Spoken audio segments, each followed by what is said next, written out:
What's up YouTube? Jeff back again from DopeTechDaily.com, and today I'm bringing you guys my 1 week impressions and short-term review of the HTC U12 Plus.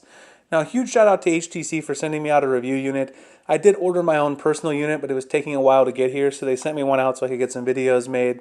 I was going to try to rush them out, but since I've had a couple of phones in, and also a lot of people have had some negative things to say about this phone, I wanted to give it the best possible opportunity that I could to actually give this a fair review and see if some of those things are warranted. So let's start off with some of those criticisms and see if I can sort of weigh in on my opinion on the things that other reviewers have talked about.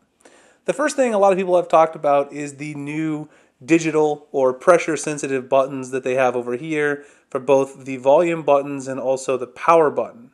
Now, what they did is they took the mechanical buttons and they replaced it with pressure sensitive that respond to haptic feedback, very similar to what we've seen Apple do with their home button on the iPhones and also the trackpad on the MacBook Pro. So basically you still can use these, of course, to turn the volume up or down, whatever you normally would do, but it doesn't actually have any sort of mechanical structure inside the button. Same thing with the power button. You'll get some haptic feedback when you press it to turn the screen on and off. Now, a lot of people have commented that it's been unreliable and it's not really as good as using mechanical buttons, and while I would agree, I don't think it's a deal breaker for the phone. The main issue is not the haptic feedback from the buttons, which is kind of poor, I agree with people there, but it's all of the other features that are baked into the sides of the phone. For instance, you also have, of course, your edge sense, which allows you to squeeze to get some sort of, various action. Here I've got the camera launch turned on when I squeeze. You also have this one-handed mode that allows you to tap right here. You can double tap and it'll bring it down for one-handed mode, double tap to turn it off. The main problem I've had with these haptic feedback pressure sensitive buttons is that occasionally with the power button I will go to turn it off and it'll actually activate the one-handed mode, or it'll activate edge sense. So there's a lot of sort of confusion happening because there's a lot of things happening around the edges of the phone. You've got the one-handed mode, edge sense, and now you also have these pressure sensitive buttons which are all responding to the pressure and touch from your hand. So it's very easy to confuse one gesture for another, turn off the screen when you meant to use edge sense, or also turn off the screen when you were trying to use the one-handed mode, etc. Over time, though, I've gotten used to this, and as you can see, I'm pretty good at navigating it now, and it hasn't been a deal breaker for me. I think if you like the phone and everything else that it brings, the digital buttons shouldn't necessarily be a problem for you. There's going to be a software update probably to deal with some of these minor quirks, I would guess, eventually. And if you're really an HTC fan, I really don't think it's a deal breaker that other people have made it out to be. The next thing is battery life, and that's one place where I have to agree with all of the other bloggers and reviewers out there. I've gotten pretty poor battery life on the HTC U12 Plus the entire time I've been using it. I've used this as my daily driver for about 6.5 days now, and on average, I'm seeing anywhere from 3.5 to 4 hours and 15 minutes of screen on time. Honestly, that's pretty bad. I usually get about 5.5 to 6 hours out of my Huawei P20 Pro, my Pixel 2 XL, around 5 hours out of the Galaxy S9 Plus. So around 4 hours screen on time is pretty bad, quite mediocre for a flagship phone in 2018. Hopefully, again, this is something that they can improve. You do have USB 4.0, which means you can use quick charging and also power delivery chargers to top up the phone very quickly. So that is some consolation, the fact that you have USB 4.0 over USB-C here. But again, with the battery life only being about 4 hours screen on time with regular use, that's going to be a problem for most people. And that was a mixture of LTE use and Wi-Fi usage with web browsing, answering YouTube comments, watching some Netflix here and there, etc. So battery life, definitely a downside. The other complaint has been the software. And this is another place where I kind of agree with people. Since Home has not changed very much over time, it hasn't really evolved. It's not as modern looking as most of the other Android skins out there. Even Samsung has evolved the Samsung experience and TouchWiz to a point where it's a little bit more modern looking than Sense. I would definitely like to see an overhaul of that. I think it's getting a bit stale. It's still very fast, so if you're actually an HTC fan and you love Sense, then you're not going to have a problem with the speed. Definitely the software doesn't have so much bloat that it overall crowds the experience or anything like that, but we've seen the same sort of settings trays, the same main features aside from edge sense, which has been a little bit of innovation in the last few years, but otherwise everything else is sort of the same. The home launcher also has the multiple dots there in the middle. You can't remove those from the home launcher, which is annoying. I'd like to replace that with another icon because now, of course, you have the swipe up gesture. I really don't need this to tap to get into the app drawer, but I guess HTC felt the need to leave that there for legacy reasons, just because it looks like Sense, and they thought maybe that was the right thing to do. Overall, everything else, though, runs very well. I would just like to see them improve some things, maybe improve the overall UI, the look, the navigation, the settings tray. Most of these things haven't evolved much over time. So those are most of my big complaints. I did have some issues getting it to work properly with Verizon. So I would say if you're on Verizon, you might be a little skeptical. And I have an activated SIM card. I couldn't get most of the advanced calling features to work. No problem on T-Mobile or AT&T. I used both of those SIM cards. So that's somewhat of a little bit of a complaint for people out there.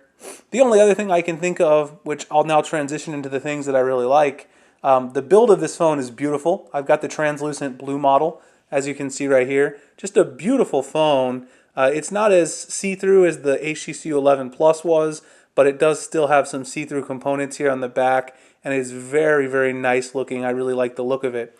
But the one downside to that, of course, is this phone is very slippery. It's got some curvature around the sides here, on this side and on this side. So if you sit it down on something that's not 100% flat, it can easily slide off if you're seated on sort of a little bit of an incline.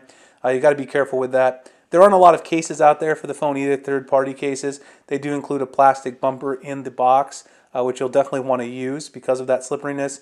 But a beautiful phone, and I do commend HTC for not giving in to the temptation to go with the notch. Obviously, every manufacturer is pretty much doing the notch now, aside from Samsung. HTC decided not to do it, and I think the phone looks more beautiful, more symmetric, and I overall really like the design. And HTC doing something different with that translucent looking back is nice. Of course, no headphone jack again. I would say that's a downside, but that's not really a surprise at this point. We kind of knew there was not going to be a headphone jack on this phone after HTC's phones last year, so that's not really too concerning. You do get the Usonic earbuds in the box, and those earbuds are actually fantastic, so that's definitely a plus. You do have the dual stereo speakers, even though one of them is down here on the bottom firing speaker, but these are loud. They sound very, very good. I have no complaints about the speakers. Probably one of the best sets of speakers overall that you're going to see on a Android phone in 2018. Turn them all the way up. They're very clear. How come you didn't review these shoes, man? I want to review. Well, guess what? Very, very clear audio if you're listening to media or you're listening to music, podcast, whatever. The speakers are great. The display, even though it is an LCD display, they decided not to move to AMOLED like Samsung. It's still very good, very bright display. Of course, I'm always critical of that because here in Arizona, very, very bright in the summertime. It's hard to see outside unless you've got a good display. Viewing angles are very good. It also has a circular polarizer, so you can actually use this phone with sunglasses, which is a little bit of a complaint in the past from the HTC phones. So all the things about the display are good colors, a little bit saturated side, but I'm a fan of that. I know some people aren't, so it's something to keep in mind. You can change the color profile in the settings like you can on a lot of phones these days. You go into display, go into advanced, and you can change the color profile right there, DCI-P3, sRGB, and of course you can toggle some of those settings from warm to cold. It's pretty common in a lot of Android flagships these days. So the display overall, I give a good rating. Definitely great audio on the phone. Like I said, performance is great. You've got 6 gigs of RAM in here, which is nice. Out of the box, the amount of storage available should be plenty for most people. You've got 64 gigs on board on this model I have. I put some apps on here, so originally there was probably about 50 gigabytes usable storage on the phone. And the 6 gigs of RAM really seems to have no problems loading apps. There's no reloading or anything like that going on. Everything seems to stay in memory and load very, very quickly without having to worry about reloading. So I've had no problems with performance on that end either. So overall, battery life, the stale software, those are probably the 2 biggest complaints for me. All the other things are great. The last thing to talk about, of course, is the camera. You've got a dual camera on this phone. And I've taken quite a few nice photos with the phone. The phone takes great photos outdoors in good lighting. You can see very crisp here in the daylight in Arizona. I took some macros, which have great detail. I'll link some of these photos below. Very good color, too. If you guys saw the comparison I did with the OnePlus 6, where it had terrible color on these photos, these flowers in my backyard. The pink was all washed out. The HTC U12 Plus has no problem with that. Some nice features inside the camera as well. You've got, of course, you've got some zoom. You can do 2x zoom there. And, of course, HDR Auto here at the top. Some of the other features, panorama. You do have a pro mode on here. Hyperlapse, slow-mo, selfie panorama, which is kind of cool and definitely one that I like. Some more advanced features as well, touch auto exposure, and you can use the volume buttons as a capture or zoom key.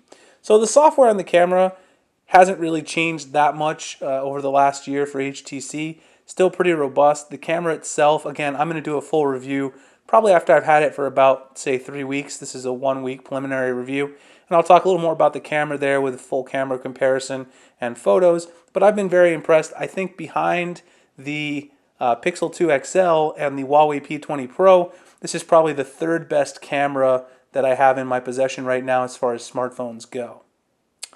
Anyway, that's my quick 1-week thoughts on the HTC U12 Plus. I think it's got some unfair hate. A lot of people have really laced into these pressure-sensitive buttons as being the thing that should prevent you from buying the phone. I don't think that's the case. If there's anything that was going to prevent me from recommending it, it would be the poor battery life overall, and hopefully they can improve that maybe with a software update as well. Anyway, guys, I hope you enjoyed watching this. If you did, please like, comment, subscribe, hit the notification icon so I can make future videos like this. You guys can find me at dopetechdaily.com, Google+, Instagram, and Twitter. The links in the description. Also find me writing at gadgethacks.com where I write about Android. I appreciate you guys checking out this video, and I'll see you in the next one. Thanks a lot for watching.